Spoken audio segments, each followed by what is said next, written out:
awuyewuye ló ń gbòòrò pé ṣó kówó jẹ ni ṣó ṣe money laundry ni nígbà tí ò fèèyàn ṣoògùn owó. The information out there is a bit sketchy. Èmi wá wò pé ẹnu nìkan láti ń gbọ́ ọ̀nà tó ṣe bí òwe pé kí gan-an ló ṣẹlẹ̀. Ó dà pé orí ètò ìlú máa jẹ́ àkọ́kọ́ tí mo tẹ̀ máa make any public because up till now mi ti sọ̀rọ̀ and tí ò dẹ̀ kí n fẹ́ sọ̀rọ̀ much because ongoing investigation and because ó ṣì wà nílẹ̀ bóyá ó máa di kóòtù ó máa di bákan ní àti ìmù but nǹkan méjì ni àṣemáṣe kan kò ní nǹkan ṣe pẹ̀lú owó kò ní nǹkan ṣe pẹ̀lú òṣèlú mi lè sọ bẹ́ẹ̀ 20 years ago Saheed Òṣùpá Pasuma àwọn ti bára wọn jẹ àmọ́ family kan kìlà wọn tó ní ìbẹ̀rẹ̀ wọ́n ti dọ̀rẹ́ lẹ́nu sókè làwọn máa wá ṣe. ẹ̀yin tẹ́ torí tí wọ́n dà. àwọn ìdàgbé tí ó ti gbẹ́mi lọ. lóòótọ́. tí ó ti yé sí so ìjà oúnjẹ ẹ jẹ́ ká wà kẹ́fù artist tó bá ti rí pé ó dà pé wọ́n ti ń like ogo professional àwọn artist tó survive ti sìn bí àwọn kì í sọ ní adé commander ebenezer obi ẹ̀wù structure organization ẹ bá pè wọ́n padà pè manager rẹ̀ báyìí pè manager ó pè road manager ó pè booking manager ó pè everybody wọ́n ní structure wọ́n ní booking office concentration wa on phones don't affect the economy wa and personal growth wa. You just sit down and watch rubbish and have your whole day spent doing almost feeling satisfied with no advancement in your life, not one.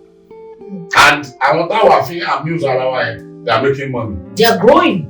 You understand? So, tí bá ṣe problem ọ̀kadà, oye ọ̀kadà lọ ta ṣe lẹ́kọ̀ọ́, OP will have taken over a lot of things from us. Ìrádùúrà ọkọ̀ ọba àdáwà àwọn ẹ̀ṣẹ̀ máa ń rò pé wọ́n lọ fáàmù ọyọ àkóbá àdáwà ọkọ̀ ọba àdáwà police DSS judiciary àwọn ọkọ̀ àtàdá ọba nìyẹn tó lè lù. wọ́n ní ọba ló ní níṣẹ́ ẹrú odò ọba kún iṣẹ́ ọba ò lè ṣe é kọ̀. Like Netflix láti máa kó owó fáwọn local producers pé kàn ṣe fíìmù fáwọn it shows that we are good. We're qualified and our stories are so as òtún category láyé ìgbà kan ní industry náà ni tó bá ti lè ní tó bá ti yàtọ̀ sí Yorùbá film English film which is fún àwọn tí ò ṣe Yorùbá nísìn àwọn Yorùbá movie makers you understand wọ́n ti wá wà náà tẹ́lifọ̀dù sọ fún ọ pé o lè ṣe ìnípa wa kò sí àwọn adúró sí pé afẹ́ máa bá àwọn sọ Yorùbá ṣé tiwa ló kà ẹ̀ ajáde nǹkan tó ń ṣẹlẹ̀ àrí ti jagunjagun àrí jàkùn àrí lọ bẹ́ẹ̀ bẹ́ẹ̀. So everybody take padà sí based on because story to lè sọ fún mi story ẹni. O lè máa o lè pàtó onítọ̀ fún mi. Máa fò láti ilé kẹta amadéhùn production kan aṣọ pé bẹ́ a ti mọ́ra wa tán. Spiderman. Mọ́ra wa tán. Àmọ́ tó lọ school. Àmọ́ tó lọ school. Àmọ́ age. Tó bá fọmọdé kì í yàwó ọkọ àgbàlagbà. Àwọn aráalé gbọ́n ju àwọn tó ń ṣe fíìmù lọ.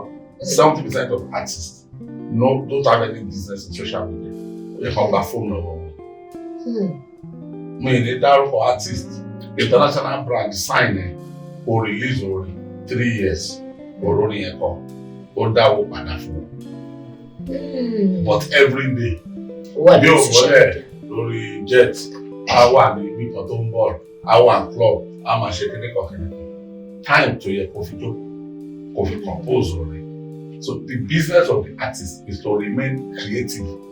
While managers around you will take care of every other artist. But manager Nigeria need develop world. Manager no you artist of the discover. So what move back from rookie environment to most polish. Mo gbé mọ́tò sí ẹni mo ti kọ́kọ́ ná wá 100 million ní ẹ lórí. Ká tó ronú pé ìyẹn mo máa sọ pé ṣe ní sùúrù orin ò tí ì lè drop orin sí. Ṣàkọ́kọ́ kò máa boom ara ẹ̀. So that tó bá máa fi kọrin ó ní máa pollute here. So to speak, àwọn orin kan wà tí o lè kọjá God mainland. Ṣé ẹ understand? Because àti orin gbọ́dọ̀ ní inspiration ní life àwọn èèyàn. Kò sí bí composition kan bá sọ ṣe dùn tó. Àwọn èèyàn bí Makade Luga àbí Dangote wọn ò lè fi ṣe thanksgiving. Pé tí bá lo gbọ̀ngbọ̀ aṣọ tí nígbà tí bá yé wọn sọ everyday still inspiration ni fún àwa tá à ń gbé ní Mushin tá à ń gbé lábẹ́ tẹ́ so a máa aspire pẹ̀lú ẹ̀. Ètò yìí ga alákàjù Oyinmomo. Ètò yìí ga alákàjù Oyinmomo. Ètò yìí máa ga alákàjù Oyinmomo. Àbàṣà ti ṣẹlẹ̀ wá lárugẹ Oyinmomo. Ètò tó gbayì tó tún lárinrin Oyinmomo. Ó yá o, ká gbé lárugẹ Oyinmomo. Ó yá o, ká gbé lárugẹ Oyinmomo. Àlejò wa ti wà níkàlẹ̀ Oyinmomo. Ó yá ẹ bá wa ká lọ Oyinmomo. Oyinmomo, Oyinmomo, Oyinmomo, Oyinmomo.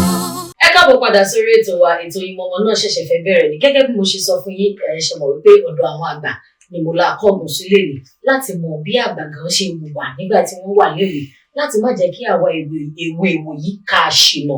ẹ̀yin wa lórí ètò mo ní ayọ̀ àti ìdùnnú láti sọ fún yín wípé àràbà ni mo gbé wálé ni wọ́n ní ẹni tá a bá bá lábà òun náà là ń pè ní bàbá. I'm just going inside and coming outside because mi ìfẹ́ ṣe aṣọ ojú lójú eégún just like that.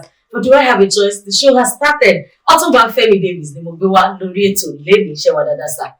Bá mi ẹ̀kúnjọ mẹ́ta.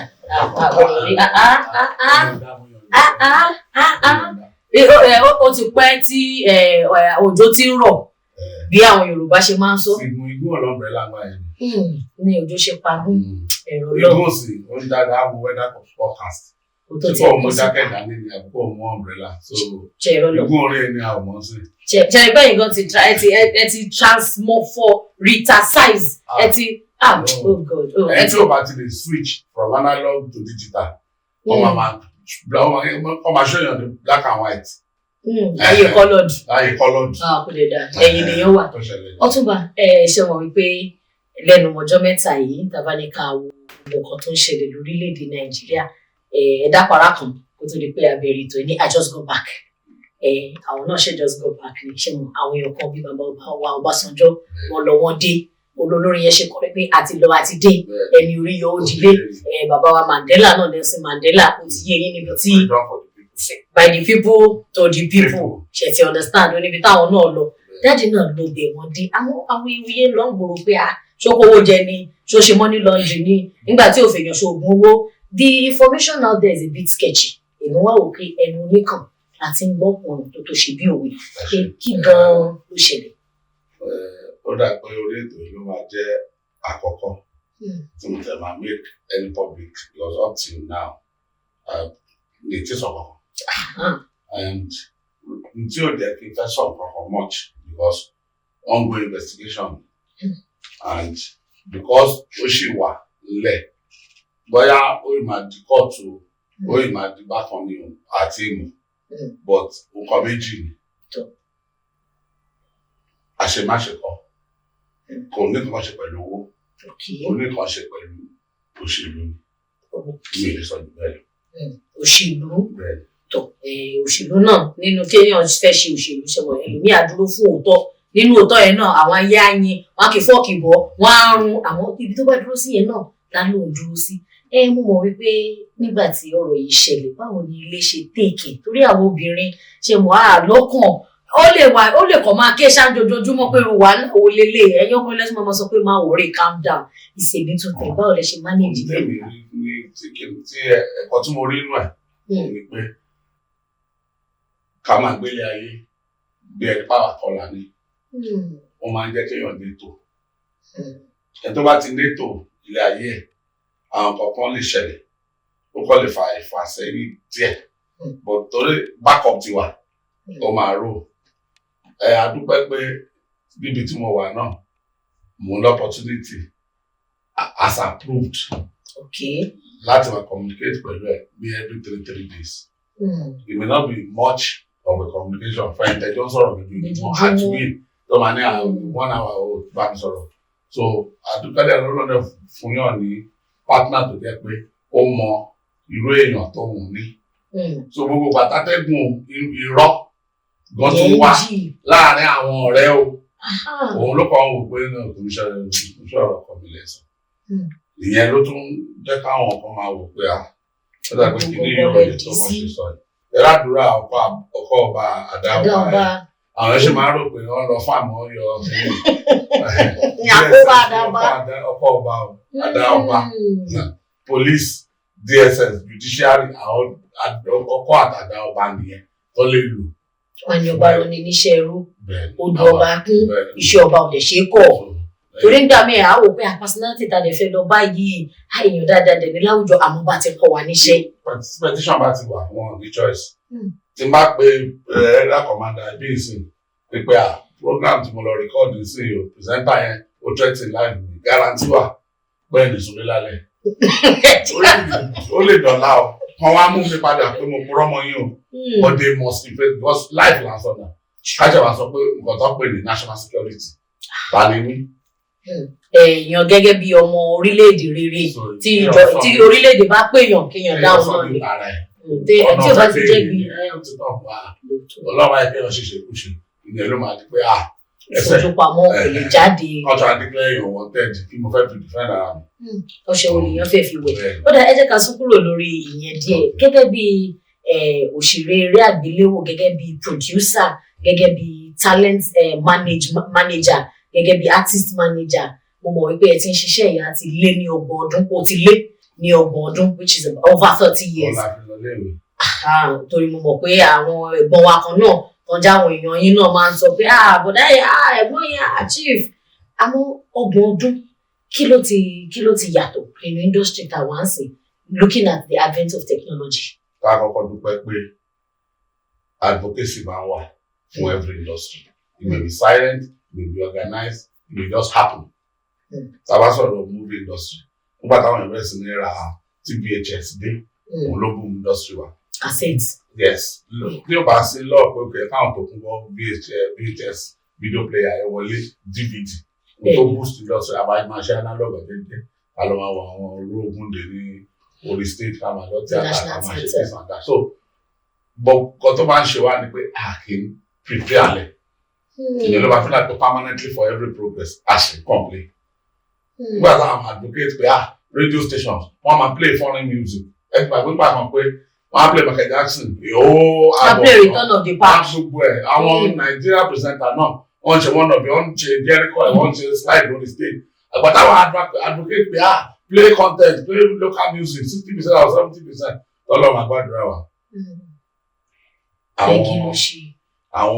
Àwọn nǹkan tí ó tún wá jẹ́ pé kò jẹ́ kọ́kàn wa kí inú wa dùn látún content pẹ̀lú sìn torí ẹ jẹ́ ká wo lyrics orin tó ń jáde sìn láyé ìgbà kan NTBB for a presenter bó wọ́n bá sanwó station àsanwó nísìn ó ti sọ̀rọ̀ bí ṣe pé àkànwò wò pé ilé ìbáàdì jù nọ́mbà ni èyí tó kù kò ṣe tí bàbá àtọkọ wọn kò tiẹ̀ yí orin ẹ lọlẹ̀ kò ní dùn. ọmọ yẹn bá kọ́ ọ́nù ilé pẹ̀lú bàbá ẹ̀ ẹ̀rọ ti pé Marvin Gaye bàbá ẹ̀ nítorí ó kọrin ló ṣe pa pẹ̀lú orin tí bàbá Marvin Gaye yẹn bá wá sí Nàìjíríà sí Yorùbá máa ní mùsùlùmí àwọn ọmọ. Rárá o onítẹ̀níṣẹ́ òṣèré gan.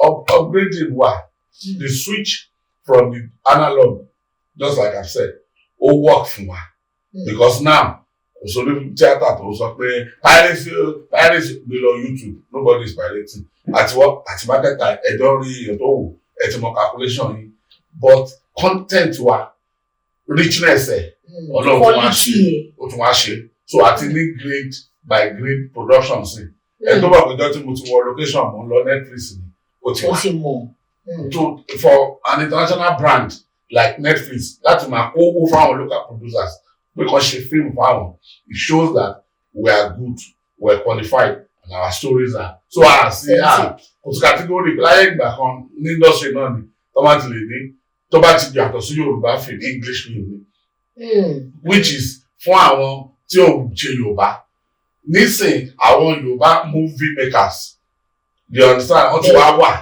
náà tẹ́lifọ̀dù sọ fún wọn pé ò lè ṣe kíní pàwọ́ àtọ̀sẹ̀ wọn dúró sí pàfẹ́ máa bá wọn sọ òyìnbó ṣé tiwa lókà ẹ̀ ajáde nǹkan tó ń ṣẹlẹ̀ àrí ti jagunjagun àrí jàkùmọ̀ àrí lọ bẹ́ẹ̀ bẹ́ẹ̀ so everybody ti padà sí base wọn because story tó lè sọ fún mi story ẹ̀ ni o lè má àbẹ̀ṣẹ̀ Amẹ́ríkà máa fò láti ilé kẹta amadé wọn production gan aṣọ pé bẹ́ẹ̀ àti mọ́ra wa tán Spiderman mọ́ra wa tán àmọ́ tó lọ school àmì tí ò lọ school àmọ́ age tó bá fọmọdé ìyàwó ọkọ àgbàlagbà àwọn aráalé gbọ́n ju àwọn tó ń ṣe fíìmù lọ so láti increase mental thinking wa to accommodate them because part of it is okay afẹ́ fi mystery sí but a mọ àwọn èèyàn yìí jù àárín wọn àárín létí pẹ̀lú wọn délé so ó lè sọ fún mi pé lè máa sọ fún ṣe graduation ceremony nísìn ní UI ní recent movie ẹwà ní àwọn bàbá ọlọ́fà náà graduate a máa sọ pé bí i 1975 but not na. wọ́n á fi black and white sí. like pàpà náà dẹ̀ ní signboard MTN ní background ẹtí ọ̀nà àwọn ghost wa náà cross express ọmọ wo right left àti phone because báwọn tó wù ṣe ń bọ́ sí làwọn tó produce láti wò pé aláti gbọ́n jù wọn lọ so we thank God where we are but nǹkan tá need tí mo dẹ̀ fẹ́ bẹ̀rẹ̀ sí advocate fún òní pé ẹ jẹ́ ká ṣí more cinema centers instead of people coming to be enjoy and produce and check it out ẹ ṣí centers ṣe ní àdúgbò tàwa ẹ bá ṣí hall mẹ́ta you will be shocked that at the lifestyle every weekend pé flower and àlọ́ movie so tí máa ṣe movie pẹ̀lú 10 million tí mo mọ̀ pé there are over 10,000 viewing centers tí mo ti lè exhibit in terms of the quality kan tí mo ṣe mo sì bí mi ṣe nípa owó mi in fact ó tó kí ọdún kò tí ohun tó yẹ gbogbo àwọn marketers wà full occupation full time ẹgbẹ́ àbọ̀rí àgbogbo àwọn investors àti kíkọ́ ẹgbẹ́ ìsìlámì just all bí bẹ́ẹ̀ kọ́lé tẹ̀ ń ta pure water tẹ̀ ń ṣe pátẹ̀ tán ẹ̀ ṣí cinema hall generator popcorn other businesses máa tún spring up ládùúgbò yẹn. but pẹ̀lú cinema tẹ̀ dárúkọ yìí àwọn èèyàn máa allege wípé táwọn bá gbé movie lọ sí cinema pé the ratio the sharing percentage sharing formula is 70-30. ẹ ti kẹ́ ọ̀ tí mo sọ ìyẹn because even àwọn tí ó ń gbé cinema wọ tó ń gbà fún lọ producer tó ń gbé wọ cinema àwọn kọ́nà ní hall. Okay. I'm talking about keep community be invest nínú nǹkan tí wọ́n lọ́wọ́ government sọ pé okay just like petrol station ṣùgbọ́n sọ ti sọ pé okay political government at the price tó ó ní kò ní ìdí pé mo gbọ́dọ̀ bí mo lè ṣe fíìmù tó jẹ́ story community yìí nìkan tí mo mọ̀ pé about 20 places nínú láàrin state wọ́n máa wò because tí mo fẹ́ ṣe ibi tí mo dára tí wọ́n bá mú ibi kan wà pàṣẹ sọ̀rọ̀ tí ó dé bẹ́gà wọ́n ṣe lóṣogbo wọ́n ṣó ẹ̀ lóṣogbo wọ́n ta lóṣogbo òtọ́ kò dẹ́kù kò kọjá cross not because kò yẹ kó cross àwọn ọmọ òun fi wá sọ́kàn wọn rárá ṣe kàn wọn lọ ní dédédédé for their own local market. Yes now àti ń ṣe biopic àti ń ṣe this àti ń ṣe that because content ni o and gbogbo agbára ìtura lórí fóònù tó tó bá ti ṣe nǹkan tó máa ń gbé wọnú orí fóònù yẹn the bá dé computer village àwọn kó 60,000 100,000 phones wọlé every day tó ń disappear àwọn tá à ń fagídí ṣe ara bold ara èèyàn ra brand èèyàn ra product. This phone is the latest investment that anybody can think of so if we now have cinema the culture of cinema ó dàbí bọ́ọ̀lù nínà èèyàn máa fẹ́ viewing center lọ stadium. lọ wo ọkọ̀ wo láàrin èrò ju kó dá kò sẹ́ni tó lè sọ pé òun gbádùn bọ́ọ̀ nínú ilé nǹkan máa dáṣẹ́ ìwé èkó. bí fíìmù ṣe rí nìyẹn wọ́n á máa ké kẹjọ ké pọ̀ tí wọ́n máa rẹ́rìn kẹjọ rẹ́rìn pọ̀ ìyẹn ló máa ń bò. ṣé káké wọlé ẹ̀dá sunkún yọ akáké má wọlé. wo in fact láwọn ọ̀rọ̀ tí Ọ̀túnba gan ti sọ bíbá tí mo ti rí àwọn kò mú òkun kan yọ nínú ẹ̀ pé lóòótọ́ orí tí àgbàlagbà ṣe fi ṣèwé ní ṣe bẹ̀ lọ́rùn kò ṣe wá ní kò kú ọbẹ̀ you just dey shake you just dey shake. wọ́n pè táwa rí tàjókòó next generation lè rí wọ́n láwọn fly drone kẹ̀dọ̀ ti jábọ́ sí wọ́n lè gbé àgbà kúrò bí tó jókòó sí. rárá wisdom. Ọ̀túnba ẹ wá jẹ́ ká wò gẹ́gẹ́ bí artist manager ó máa ń kan mí lómi inú ẹ dárúkọ nǹkan kan nígbà tẹ́ ẹ sọ̀rọ̀ lyrics most of àwọn olórin wa wọ́n ti objectify obìnrin jù with their lyrics with their type of music videos so máa kọ́kọ́ béèrè pé báwo la ṣe identify talent àti pé báwo ló ṣe yẹ kí talent structure ara ẹ̀. mo sọ pé tọ́lẹ̀ kan ní òkèlè kan máa ń dé bá wa ní. lójijì ẹni tó arúgbó lẹ́nu mi fi di star. táyé ti gbàgbé ẹ̀ tó kọ̀ dẹ̀ dídé ó dẹ̀ jẹ lọ ẹlòmíì àjọ tó ti di ló ti ń work in as direction of star. kò sí school of stardom kò sí àwọn èèyàn tó ní document real pé this is how to make kò sí manual kò sí template. Number one, industry continues to evolve.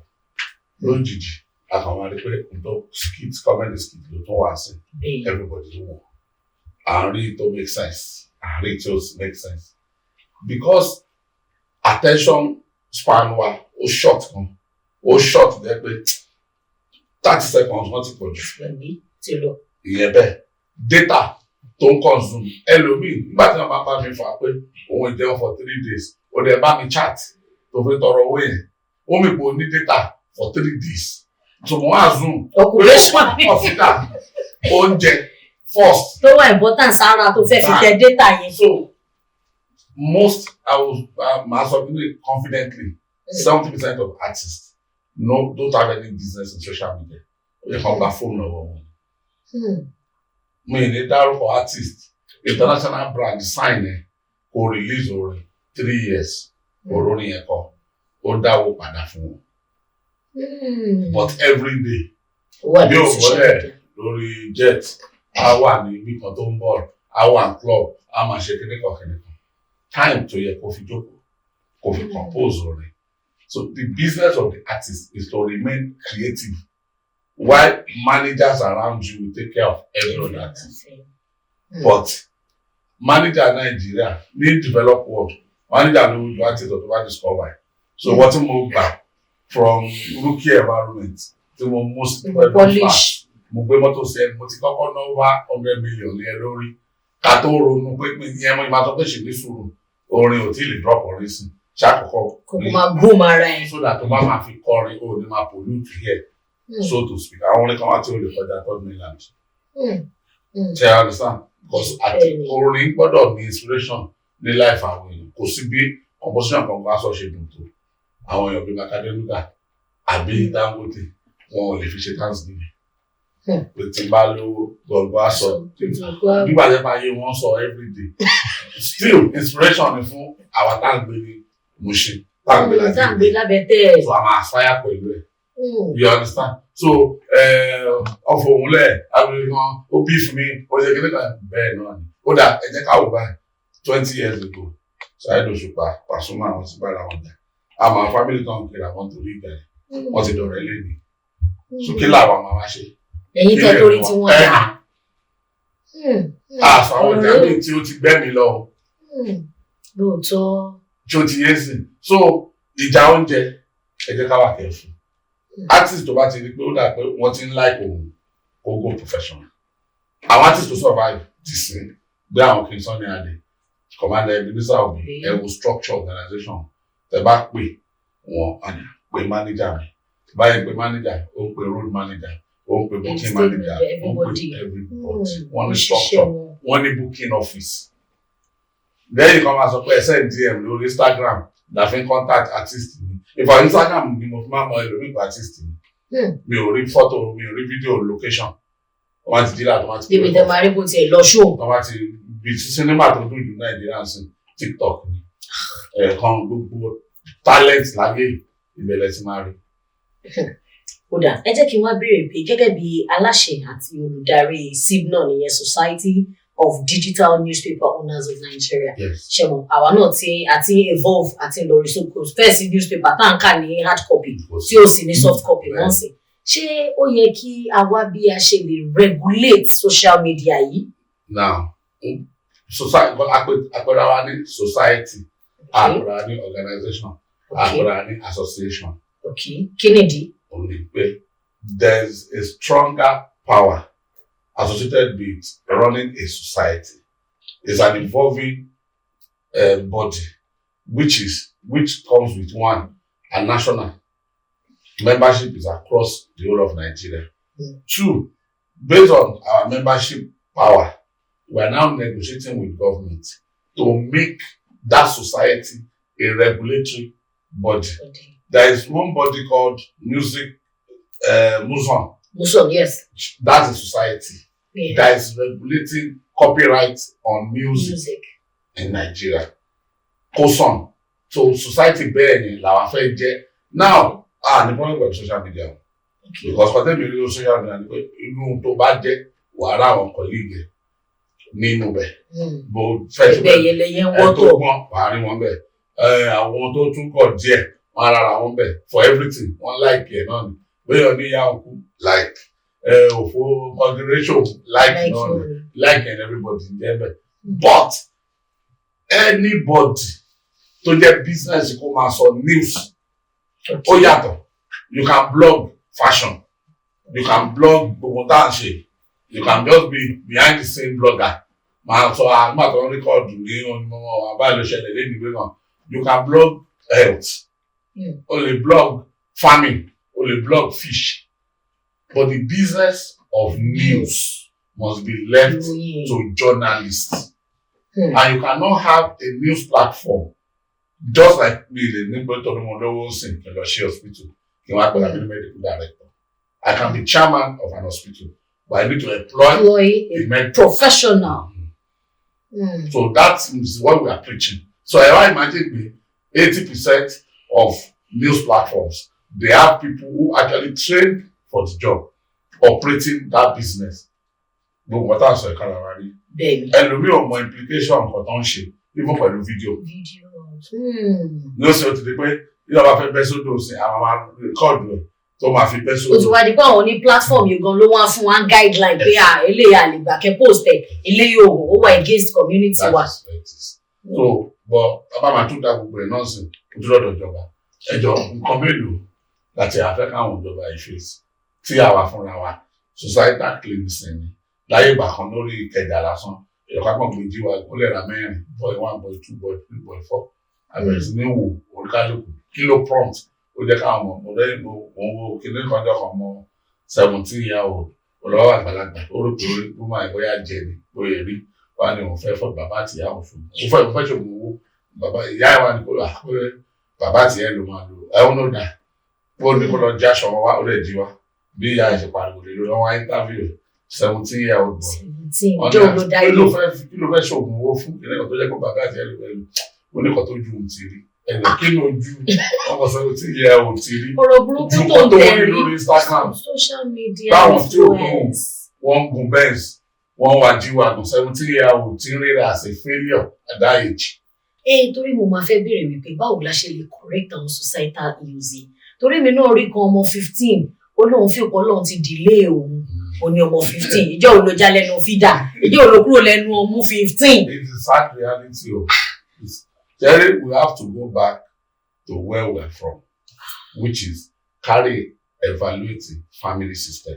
Ẹ dárúkọ family unit ìyẹn wà nù ẹ̀ pé a lè má lè rí social media regulate kí nìdí àti pé báwo ni family ṣe lè tún reintegrate láti restore lost values. Kò ṣe gauge social media kò ṣe gauge because it's porous. Bí internet ṣe dé free to hear ẹ mọ̀ pé nígbà táwa kéré a máa bóyá no restrict number 1 to 100 bóyá ọ̀pọ̀ lórí tẹlifóònù ẹ máa lọ book uncle mi fẹ́ pè mí láti America ẹ̀ tí wàá jókòó láti 30 minutes before ẹ lè jókòó 1 hour nígbà tó yá àwọn ní internet call à ń lọ pòròròpò yẹlá jókòó nísìnyí ó ti wà lọ́wọ́ wa àwa ní ọ̀dọ́ pé fóònù tó wà lọ́wọ́ ẹ̀ wọ́n pè ní smartphone ó yẹ káwa gbọ́n ju fóònù yẹn lọ but àti mo discover pé phone wa gbọ́n jù wá lọ concentration wa on phones don't affect economy wa and personal growth wa we just sit down and watch rubbish and have your whole day spent doing almost feeling satisfied with no advancement in your life not one and àwọn táwa fi amuse ara wa yẹn they are making money they are growing. You understand? So, tí bá ṣe problem ọ̀kadà lọ tá ṣe lẹ́kọ̀ọ́, OP will have taken over a lot of things from us. We have the population, we have the eagerness to, we have the petty money to want to trade, but we lack direction inside láti harmonize. Èèyàn kan máa jókòó láti sọ pé òun dẹ́kọ̀ọ́ 1995 ọ̀lẹ́ nìkan today òun ti gbé Banana Island. Ọmọ Èkó tàbí sẹ́kọ̀ọ́ tó dàgbà lẹ́kọ̀ọ́. Ọmọ Èkó. Tọmọ kékeré ọmọ ládùúgbò ọmọ kékeré láti number 1 to 100 wọ́n ti mọ ibi tó ti wá wọn bàbá wọn yá. wọ́n á bá pọ́ wọ́n á train ọmọ ẹ̀ tó bá misbehave kó tó dọ́dọ̀ bàbá àti yẹ. Nísìnyí ìgbà ojú mẹ́rin ló àti bímọ padà ìgbà sí ojú ló bẹ̀rẹ̀ wù ú. àwọn ọmọ get inside àwọn ọmọ get inside ṣé ibẹ̀ don't talk to àti alo adopt foreign lifestyle tí ó ṣe African thing.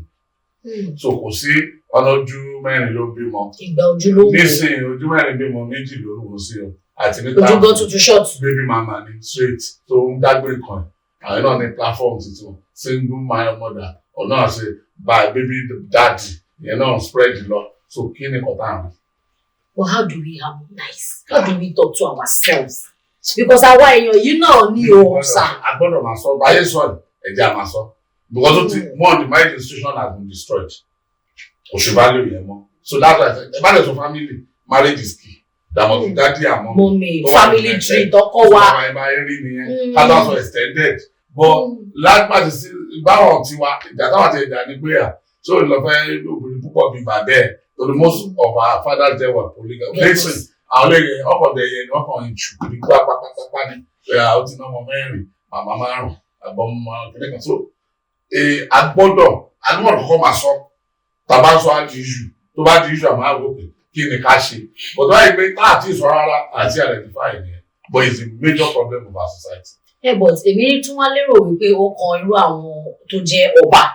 Àwọn ọba ládéládé wa because they are the closest to like the community. Ká má jẹ́ sọ pé local government, councillor, governor, kí ni institution, tradition. Political incursion into traditional, how to pick a traditional ruler. Ìyẹn náà tún wà bẹ́ẹ̀ o. Kò ṣe fámọ́. Kí fámú tí gómìnà ọba fẹ́. Òun àti fákan máa wà nínú kíní. Scam dẹ̀ lọ́ba lọ́la. Ọlọ́run lè dé láti ó lè complete gbọ́ pé wà láti abroad lẹ́nu. Wọ́n á kàn announce ní Friday everybody lọ court Saturday adé ti wà lórí ẹ̀ Sunday ọ̀sẹ̀ tí ó kù. Now ẹni tó jà tó náwó láti the traditional ruler tó wá débẹ̀ tó wá ní ọmọ àṣẹ crusade nínú palace ṣé àpéyà ní problem. Tí kí ẹ̀rọ tó mọ̀ sọ. So traditional ruler tradition the practice ẹ̀ nìyẹn àbí. Bẹ́ẹ̀ni. But àwọn foreigners in foreign mentality tẹ̀wá ní kọ́ jókòó sí palace wọ́n wá máa jókòó tí tẹ́lẹ̀tẹ́lẹ̀ ṣe bí ọ̀rọ̀ ilẹ̀ àwọn ọba ló máa ń yanjú ẹ̀. Wọ́n ẹ̀ mọ iye ọba tó ti gbé lọ́kọ̀ tó ti bá lọ. Tó ti di tolúwa nílẹ̀ náà ẹ̀kọ́ bá mọ̀ kan straight.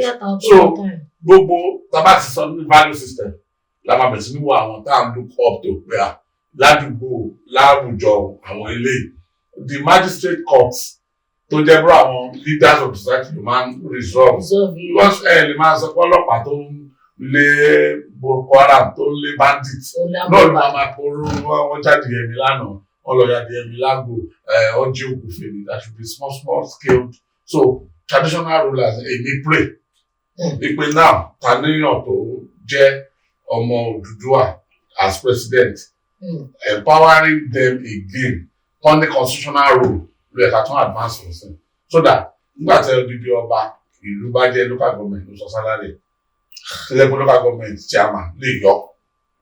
Kò kún ojú òṣùwọ̀n tó.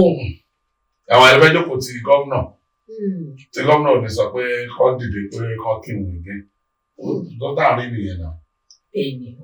So àwọn tá à ń wò yẹn dà àwòkọ́ṣe yẹn dà ní society ó ti di nǹkan mi nínú músíkà àwọn eléré wá sí ká mú nǹkan dání kó yé fi ó ń dàbí. Ó kọ̀ tẹ̀ dàbí pé yàn kàn bí bátìrì sí tọ́ ìlú. Àwọn eléré bú obìnrin wá ṣe kéde kan ẹ̀yin lẹ́fà torí tó bá bu yín ẹ̀yin gan ojú sí. Kí la tún bá débẹ̀ kí la tún ṣe. A mọ̀ pé irú àwọn àṣà at least ayé la bá àwọn kan àwọn àyìnlá Ọmọwúrà àánú ẹ̀ ló ṣe ní ló jẹ́ kí n bá ẹ dámọ̀ ọ̀rọ̀. Dọ́là tọkọ àti ọba ń jà nulẹ̀ tó bá ju orin yẹn sí ìdájẹ́ bẹ̀rẹ̀ ni. Àwọn orin tó wà lẹ́sìn ju fún mi jù sí ẹgbà àwọn náà là tó ń rí bẹ́ẹ̀ náà ń gbé lọ TikTok ìmúlẹ̀tọ̀ tó ń da lóde ẹ ti pòlú tó àwọn ọdún yà láti máa wọ̀ gbòsí. Tó ló máa pẹ́ láyé ojú ọ̀dẹ̀ níbi ìkànnì máa fọwọ́ mú o. Àlẹ́ tí ń pẹ́ láyé báyìí sí. Ó tiẹ̀ wá gàba ẹ̀ ní gbogbo nǹkan tí ẹ ti sọ láti ìgbà tẹ̀ ti wà pẹ̀lú mi ní inú studio bíbá ẹ̀ tí bá ní mo lè put a summary sí máa sọ wípé we have to go back to the family unit ìbẹ̀rẹ̀ pẹ̀pẹ̀ ìpilẹ̀ṣẹ̀ wa yẹn gangan ló yẹ ká padà sí bóyá kò bá tún gbà wá kò bá tún help wa láti lè reintegrate láti lè tún ṣe àwọn àtúnṣe kan because àwọn èèyàn ti sọ̀rọ̀ lóòótọ́ àmọ́ pẹ̀lú gbogbo nǹkan tẹ́ ti ṣàlàyé fún wa lénìí pẹ̀lú gbogbo nǹkan tá a ti sọ èmi lérò wípé tá a bá mú láti bí pẹlẹbẹ tá a bá bẹ̀rẹ̀ sí ní bá àwọn ọ̀dọ́ wí àwọn ọ̀dọ́ yìí ló ń di dádì ló ń di mọ́mì kán lè mọ irú àwọn nǹkan wo ló yẹ kán tiẹ̀ máa look out for irú ìwà wo ló yẹ kán máa wù láwùjọ irú nǹkan wo ló yẹ kán máa ṣe torí àwọn èèyàn kan sì létí ìgbọ̀ àwọn nǹkan wọn ti kà agree so báwo ló ṣe yẹ kí a hùwà láàrin ara wa láti summarize gbogbo nǹkan tí a sọ lé ní ìbáyìí tó padà sí family unit. ẹ jẹ́ ká wò pé ìjọ tó bá lọ church tó ní I gave my life to Christ wọ́n ṣe ń welcome me wọ́n fẹ́ tẹ́ commandment ìjọ tó bá ti ní muslim bẹ́ẹ̀ ni ìjọ tó bá ti ní muslim nìyẹn wọ́n á kó àwọn ìṣe muslim àǹkírun tó wó bá wà lọ. Yosaka òkú márùn-ún 5 tenets of Islam. Every society, China, anything outside their language, no embrace, but don't take our language away. Our technological advancement is hidden inside language. Our language-based countries, one advancement. The back gbé mọ́tò 2023 model síta báyìí the back gbé mechanic tó wà ní abẹ́ bridge and ẹ start ẹrẹ́zẹ̀ ẹ̀pamọ́ ẹ start ó ti bàjẹ́. carburetor ẹ̀rọ problem wọ́n gbé mọ́tò ẹ̀ lọ sínú studio ẹnu machine wọn kọ́ tún ṣe gbẹ mọ́tò máa bá nìyẹn ọmọ ọdún mẹ́fà tó ń gbé pẹ̀lú ìyá àgbà àtọmọ ọdún mẹ́fà tó ń gbé kù tó máa lọ sí school ọmọdún mẹ́fà yẹn ó ti báyà àgbà ó lè lọ ó ń tajà á fún yín change. ó ti mọ iye owó ti mọ calculation. ó mọ traditionally tó bá wọ class tẹ wá ń kọ 1+1 kò lè yé tẹ bá fún ní 100 naira tẹ ra nǹkan tó jẹ́ 40 naira ó mọ change tó máa fún yín. ṣe dábàá máa pè á nítorí kò gbóyìnbó wọn á ní illiterate ni. ìṣòro bí ta ti padà sílé yẹn náà ẹ jẹ́ ká gbé culture wa wọ̀ ká gbé language wa wọ̀ ká gbé tradition wa wọ̀. I'm not saying practice traditional religion. Separate religion out of our tradition. Ta ní gbọ̀ngàn nìyẹn. Máa ṣe kíní kan lóru ìdàkùnmọ̀ omi lọ́sàn-án ẹ̀dá mẹ́rin ó ti wà nínú kò ṣe yíyan ṣe religion tradition ni. So tá a bá padà sí core element of tradition inú ẹ̀ náà láti máa mú leadership. Láti máa máa tó máa control our society. Láti máa máa tó máa jọba. Láti máa máa tó máa di president, governor, local government chairman la máa padà. Ètò yẹn bá ti tò wá láti bẹ̀rẹ̀ bẹ́ẹ̀ jẹ́ àkọ́kọ́ mú láti basis gbogbo àkọ́kọ́ gbà pé gbogbo ti dàrú. Àwa òkè. Àwa build society wa pé báyìí láì fẹ́ ṣe. A ṣe fẹ́ rí. Torí tá a bá ní ká wo North Korea, they are very extremely strict. Ọjọ́ kan tí mo. The world wey structure first world and third world àti second world so ká má nira wà lára ẹgbẹ́ bóyá tàbá advance South Korea tí ìdán ìlú wọn ti pè wọ́n bẹ́ẹ̀ but wọ́n ń tora wọn economy wọn bẹ́tà jù. àdègbọ́ pé wọ́n jà bí wọ́n ráyọ̀ tàbí nǹkan kan kò jáde. wọ́n jókòó wọ́n structure yìí owó lè jẹ́ democracy nǹkan ló máa work fún wa because abáró lórí tó dáa tó bá máa lo 12 years láti ṣe nǹkan tó yẹ kó ṣe pé we should give you tàbá yìí tó bẹ̀rẹ̀ ó ti lo 4 years a máa tún bẹ́ẹ̀ lómi àti àmà build àmà destroy àmà build àmà destroy. ká má bàa dé máa build ká máa destroy ká má máa fojú ọwọ́ ṣiṣẹ́ ká máa fẹ̀yìn ọwọ́ dànù èyí ló máa jẹ́ kí n sọ fún yín wípé láti ọ̀dọ̀ aláṣẹ àti olùdarí iléeṣẹ́ AK Media Studio wọ́n ní lóòótọ́ chief tàbí wálé ní araba ní o bàbá abẹ ibẹ̀ ló ń gbé ibẹ̀ ló wà ibẹ̀ ló ti ń jẹ ó kúrò níbẹ̀ ó wálé ọ̀pá kan wọ́n ní ká gbé fún yín pé kẹ́ má bínú pé ó kéré o pé mọ́mì ló máa understand àròkò tá a pa ránṣẹ́ yìí. ṣé ẹ mọ̀ pé federal government gan palliative tán package rẹ ni. stomach infrastructure lélẹ̀. àbá calculate lè ó ju 8,000 tán náà fẹ́ fún wa lọ́nà. ọ̀rọ̀ rẹ o ọ̀pọ̀lọ̀ tó máa fọ́ glass. bó ṣe lọ ni mo sọ ọ̀rẹ́ náà. àwọn tó ọ̀rọ̀ Yorùbá níbi ìsọkúsọ ni. gàrí lélẹ̀ gàrí ìjẹ̀bú kan ni ilé ìtàn lé lánàá ẹ̀wà olóyin ìmọ̀mọ́ ni ṣé mo tún lè wà next week. ẹ̀yin èèyàn wa lórí ètò Ìmọ̀ọ́mọ̀ ṣé kí Ọ̀túnba wá next week ẹ̀ tó bá máa wá next week ṣe mọ̀ wípé ti promise wa pé ẹ máa bá wa dòwò pọ̀ ẹ máa gbé ètò ọrọ̀ ajé yín wá ẹ máa gbé ìpolówó yín wá táwa bá ti ti gẹ̀ẹ́tì Ọ̀túnba lè máa wá. ẹgbẹ́ ìpolówó wa o. because a máa sọ̀rọ̀. irú àwọn knowledge báyìí kó tó di pé àgbà ṣe tán pátápátá after like 50 years ó yẹ ká tàpọ̀ àwọn kankan ká kọ́lé ká lè máa fi kó àwọn ọmọ tó ń bọ̀ lẹ́yìn wa ọ̀la òun ni gbogbo essence ta fi ń ru àwọn ẹjọ́ ó dàbí ẹjọ́ lóòótọ́ àmọ́ in the next 5, 6, 10 years tẹ́ bá tún wò ẹ máa wá rí òkòdoro ọ̀rọ̀ tá à ń gbìyànjú láti sọ fún wa wípé ẹ jẹ́ ká padà sí family values ẹ jẹ́ ká padà sí ètò ìṣẹ̀ṣe omi pé ẹ bóyá ẹrú bọ àbí but ètò tradition tá à ń ṣe tó ń bá wa tó bá bímọ kékeré wọn tó epo sí lẹ́nu wọn fi ata sí wọn fatare sí ìsìn kò rí bẹ́ẹ̀ mọ́ Jésù Olúwa wa nìyí tó dẹ́kun àmín ká tún fèrè àti ayọ̀ pàdé lọ́sẹ̀ míì mo dúpẹ́ lọ́wọ́ yín pé ẹ wáyè nínú àìráyè yín láti darapọ̀ mọ́ wa ọpọlọ yín ò ní dọ́gba àgbà tẹ́ ẹ jẹ́ náà àgbà ò ní tán lórílẹ̀ ẹ̀ tún dàgbà ẹ̀ dògbò after 50 years kẹ́yìn àtẹ̀jẹ́ Gabriel decide ibi tẹ̀fẹ́ gbà ẹ̀yin èèyàn wọn orúkọ tẹ̀mí ìyípadà Olúwadámilọ́lá ọmọ ọba nìyẹn ká fèrè àti ayọ̀ pàdé lọ́sẹ̀ míì remember I always tell you this is where we add honey to the spice of life ire. ètò yìí gàlágàjù Oyinmomo ètò yìí gàlágàjù.